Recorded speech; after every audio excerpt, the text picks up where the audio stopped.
protéger votre espace émotionnel n'est pas seulement sain, c'est sain. Vous ne pouvez plus permettre à chaque crise de devenir votre urgence. Vous ne faites plus de place au chaos pour s'installer confortablement dans votre vie.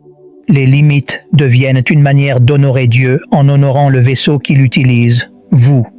Beaucoup de femmes ont été enseignées que l'amour signifie un accès illimité, que la loyauté signifie la négligence de soi et qu'être fort signifie être disponible pour tout le monde à tout moment. Mais la vraie force ne se mesure pas par ce que vous portez, mais par ce que vous libérez. Les limites émotionnelles sont la manière dont vous libérez ce qui n'est pas à vous de porter. Ce sont la ligne sacrée qui sépare ce dont vous êtes responsable de ce dont vous ne l'êtes pas.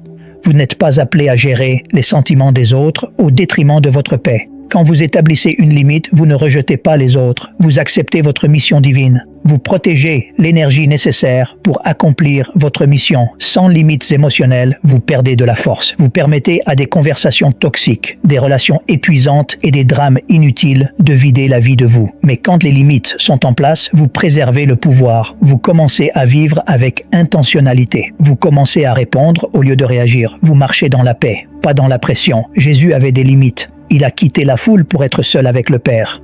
Il s'est reposé. Il a dit non, il s'est retiré. Et si le Sauveur du monde avait besoin d'espace pour se ressourcer, combien plus en avez-vous besoin? Les limites ne sont pas des signes de faiblesse. Ce sont le fruit d'une guérison intérieure et d'une clarté spirituelle. Votre esprit n'est pas un parc public, c'est un terrain sacré. Il n'a jamais été conçu pour être ouvert à n'importe qui passe par là avec de l'intérêt ou de la curiosité. Pourtant, souvent les femmes, par gentillesse, compassion ou désir d'être acceptées, ouvrent les portes de leur âme à des individus qui ne sont pas qualifiés pour entrer. Vous ne pouvez pas laisser les gens marcher à travers vos émotions, vos rêves et votre identité avec des intentions impures et vous attendre à ce que votre paix reste intacte. Quand vous traitez votre monde intérieur comme une propriété commune, vous invitez la contamination. La Bible dit « Garde ton cœur avec toute diligence, car de lui jaillissent les sources de la vie ».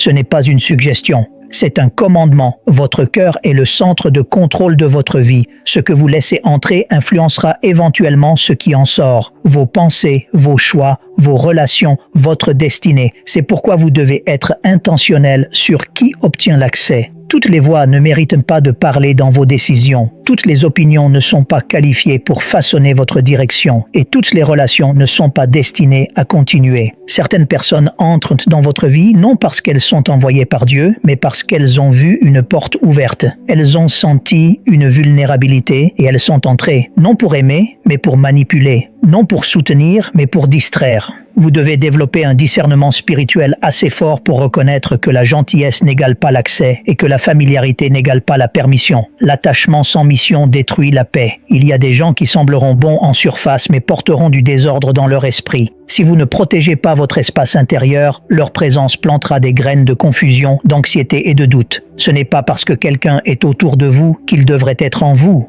Votre âme n'est pas un trottoir, c'est un temple. Traitez-la en conséquence. Exigez la propreté avant l'entrée. Faites de la paix votre gardienne.